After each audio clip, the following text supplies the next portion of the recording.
23 October ভৈরবে train দুর্ঘটনার আগেই সতর্ক করা হয়েছিল। এ বিষয়ে ঢাকার বিভাগীয় যান্ত্রিক প্রকৌশলীকে চিঠি দেওয়া হয়।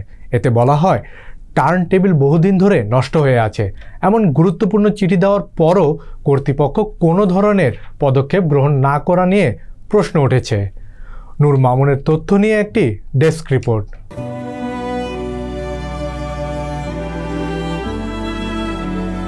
অন্য যে কোনো যানবাহন থেকে রেলের ভ্রমণকে আমরা নিরাপদ মনে করি, কিন্তু প্রায় সময়ই এই আস্থার বাহনে ঘটছে অনাকাঙ্ক্ষিত দুর্ঘটনা। এতে আহতের পাশাপাশি নিহত হচ্ছেন অনেক। গতকাল কিশোরগঞ্জ জেলার ভৈরবে এক মর্মান্তিক ট্রেন দুর্ঘটনা ঘটেছে। এতে সর্বশেষ তথ্য মতে 18 জনের মৃত্যু ও আহত হয়েছেন শতাধিক। জানা গেছে, ভৈরব স্টেশনের আউটারে যাত্রীবাহী 11 সিন্ধুর গোধূলি এক্সপ্রেসে উল্টো ইঞ্জিনের মালবাহী ট্রেনের ধাক্কার ঘটনার আগের দিন সতর্ক করা হয়েছিল। এ বিষয়ে ঢাকার বিভাগীয় যান্ত্রিক প্রকৌশলীকে চিঠি দেওয়া হয়। এতে বলা হয়, ঢাকার লোকোশেডে ইঞ্জিন ঘোরানোর যন্ত্র বহুদিন নষ্ট। ঘোরাতে না পেরে ইঞ্জিন উল্টো লাগিয়ে মালবাহী ট্রেন চালানো হয়। উল্টো লাগানো ইঞ্জিনের কারণে চালকের সিগন্যাল দেখতে সমস্যা হওয়ায় দুর্ঘটনার আশঙ্কা রয়েছে।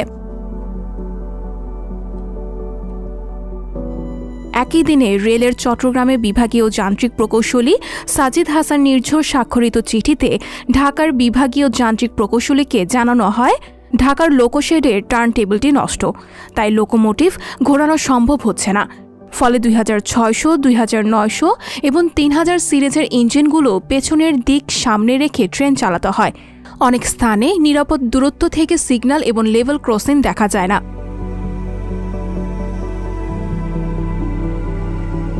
টার্ন টেবিলটি দ্রুত মেরামত করার তাগিদ দিয়ে চিঠিতে বলা হয়, বিশেষ করে 3000 সিরিজের ইঞ্জিনগুলোর দৈর্ঘ্য বেশি হওয়ায় এই ঝুঁকি আরও বৃদ্ধির আশঙ্কা রয়েছে। ফলে যে কোনো সময়ে সিগন্যাল ওভারশুট বা লেভেল ক্রসিংয়ে দুর্ঘটনা ঘটার সমূহ সম্ভাবনা রয়েছে। এমন গুরুত্বপূর্ণ চিঠি দেওয়ার পরও কর্তৃপক্ষ কোনো ধরনের পদক্ষেপ গ্রহণ করেনি। প্রাথমিক তথ্য অনুযায়ী মালবাহী ট্রেনের চালকের ভুলে দুর্ঘটনা ঘটেছে বলে জানিয়েছে কর্তৃপক্ষ। রেলের পূর্বাঞ্চলের ভারপ্রাপ্ত মহাব্যবস্থাপক মোহাম্মদ নাজমুল ইসলাম গণমাধ্যমকে বলেন, চট্টগ্রামগামী মালবাহী ট্রেনটিকে স্টেশনে আউটারে থামতে সিগন্যাল দেওয়া হয়। ট্রেনটির লোকোমাস্টার সংকেত অমান্য করে স্টেশনে ঢুকে পড়ায় ভৈরব থেকে ঢাকামুখী যাত্রীবাহী ট্রেনের শেষের 3টি বগির সঙ্গে মালবাহী ট্রেনের ধাক্কা লাগে। শুধু চালকের ভুলের নয়, রেলের গাফলতিও ছিল এমন অভিযোগ থাকলেও রেলওয়ে কর্তৃপক্ষ জানিয়েছে, মালবাহী ট্রেনের বগির ডিস্ট্রিবিউটর ভালভ কাজ করেনি। চালক ইঞ্জিনের ব্রেক করলেও ডিভি কার্যকর না হওয়ায় বগির ব্রেক কাজ করেনি, তাই ট্রেনটি থামেনি। 32 বগির 4টি ডিভি সচল পাওয়া গেছে দুর্ঘটনার পর। ভৈরবের এই ট্রেন দুর্ঘটনায় মালবাহী ট্রেনের চালক, সহকারী চালক ও পরিচালককে সাময়িক বরখাস্ত করা হয়েছে। এছাড়া 2টি তদন্ত কমিটি করা হয়েছে।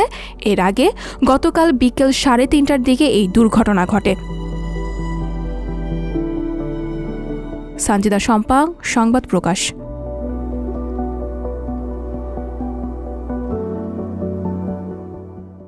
সংবাদ, ফিচার ও অনুষ্ঠানের জন্য ভিজিট করুন সংবাদ প্রকাশের ওয়েবসাইট এবং যুক্ত থাকুন ফেসবুক পেজ ও ইউটিউব চ্যানেলের সঙ্গে।